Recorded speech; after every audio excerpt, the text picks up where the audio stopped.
Tarcísio só será candidato se tiver o apoio de Jair e dos filhos de Bolsonaro.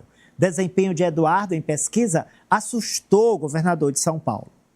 Tarcísio de Freitas falou com o pessoal do Centrão e disse, olha, não adianta eu ter só o aval do Bolsonaro, não. Eu preciso ter o aval do Bolsonaro e da família, dos filhos, senão não vou. Por quê? Porque ele viu essa pesquisa. Vamos ver aí, que a gente já mostrou até essa pesquisa ontem, Ari. É a pesquisa Quest. Está aí 2.000 pessoas e tal. 2 pontos de margem de erro. Olha alguns recortes que eu trouxe para você ver como é que o Eduardo é cenário de primeiro turno. Olha ali, ó, Ari, esse cenário 4 aí, ó. A comparação do Eduardo com o Ratinho, olha aí, ó.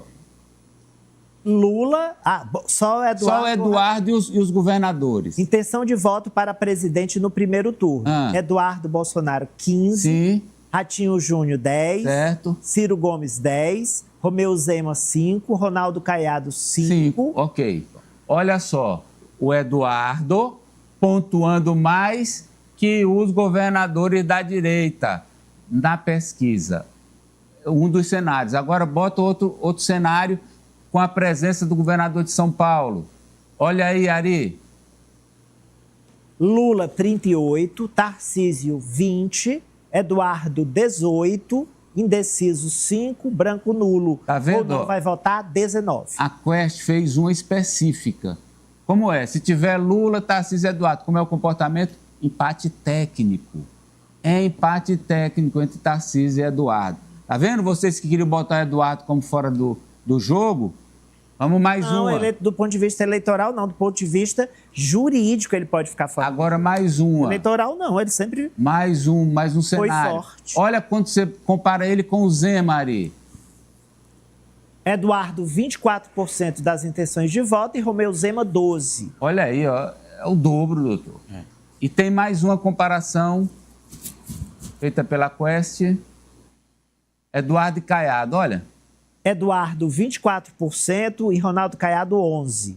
Agora me digam aqui, do ponto de vista político, esses números aí demonstram ou não demonstram que a estratégia política do Eduardo foi a correta? Ari?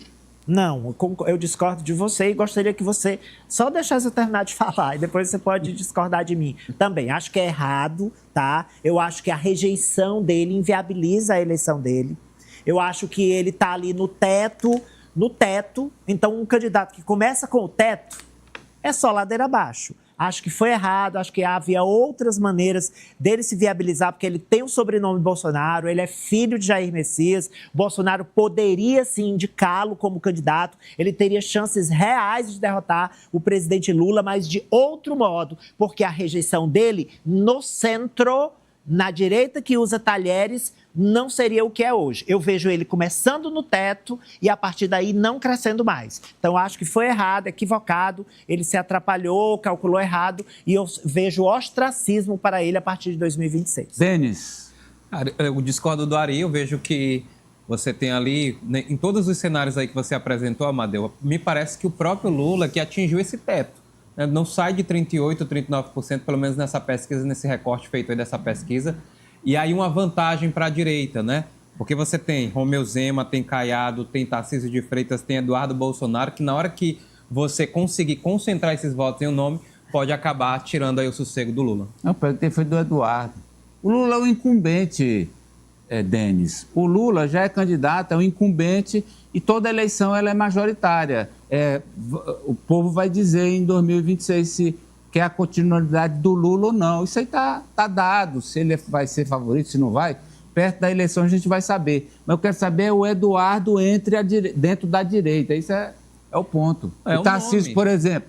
Não, eu só vou se eu tiver o apoio do Eduardo. Se só o Jair apoiar, eu fico pelo meio do caminho. Mas é aquilo que eu disse, Amadeu. A partir do momento em que você compilar esses votos em um nome, né, que possivelmente seja o próprio Eduardo Bolsonaro, que, na minha opinião, acho que vai ser o Tarcísio, se de fato o Jair Bolsonaro não conseguir reverter essa inegibilidade, é muito possível aí que a gente tenha um embate direto e tenha força, né, para a direita conseguir levar essa eleição de 2026.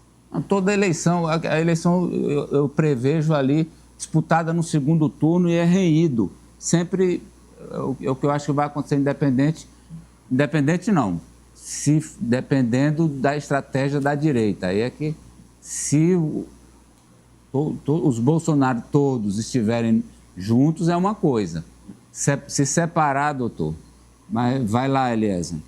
Bom, comandante, o governador de São Paulo entendeu que precisa da união da direita e da família do Bolsonaro em torno do nome dele para viabilizar de alguma forma a candidatura à presidência da República. O que parece muito difícil no momento. Nós já mostramos aqui o Eduardo Bolsonaro chamando o governador Tarcísio de candidato do sistema, candidato de Alexandre de Moraes, com um tom bastante agressivo que não demonstra nenhuma passividade ou intenção de aliança nesse processo. Então, se é a intenção do governador de São Paulo ser candidato a presidente, é de fato tentar pacificar a relação com a família Bolsonaro e ainda incluiria a esposa. Ele não citou a esposa como importante, como a opinião de Michele Bolsonaro nesse processo. É tentar trazer a família toda, porque se eles não estiverem unidos, eles vão desmanchar o projeto do Tarcísio. Então, Franz, fecha pra gente. Amadeu, eu concordo com a Ari.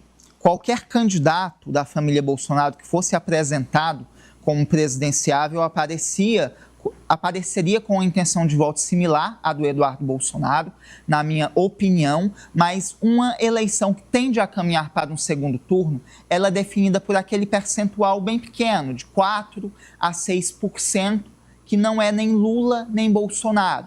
São esses 4% a 6% que hoje detém uma rejeição a Eduardo Bolsonaro que não tinha antes pela atuação dele nos Estados Unidos. E eu digo isso por quê? Porque o Eduardo Bolsonaro, ele mesmo fortaleceu o Lula com a atuação dele. Lula aparecia com a rejeição muito grande nesse público, ali patinando, inclusive com a reeleição ameaçada. A partir da atuação do Eduardo Bolsonaro, ele acabou fortalecendo o Lula e aumentando a sua rejeição. Então, por isso, eu acredito que a estratégia dele não foi a correta. Gente, a época mais encantadora do ano já chegou, não é? E o Shopping Rio Poti preparou um Natal cheio de magia, emoção e muitas surpresas. No dia 16 de novembro, às 5 da tarde, o Papai Noel chega na praça de eventos para abrir oficialmente o Natal Toy Story, o primeiro Natal Disney do Piauí.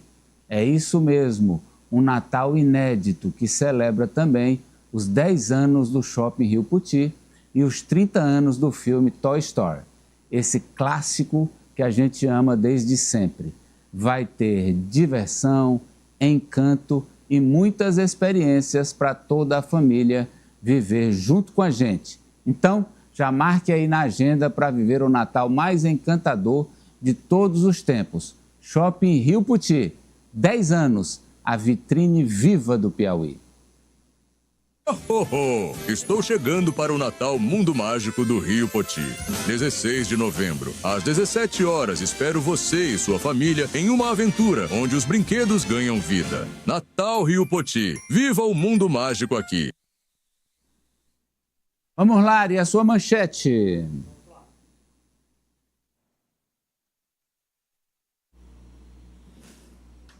Justiça marca para o dia 27 de novembro a audiência de extradição da deputada federal Carla Zambelli.